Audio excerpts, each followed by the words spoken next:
இந்த இளம் புலி போல் சந்தையில எனக்கு இதுவரை சிக்கவில்லையே.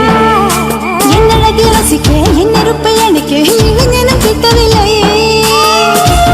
எல்லாம் தேடி தேடி உன்னை கண்டேனே.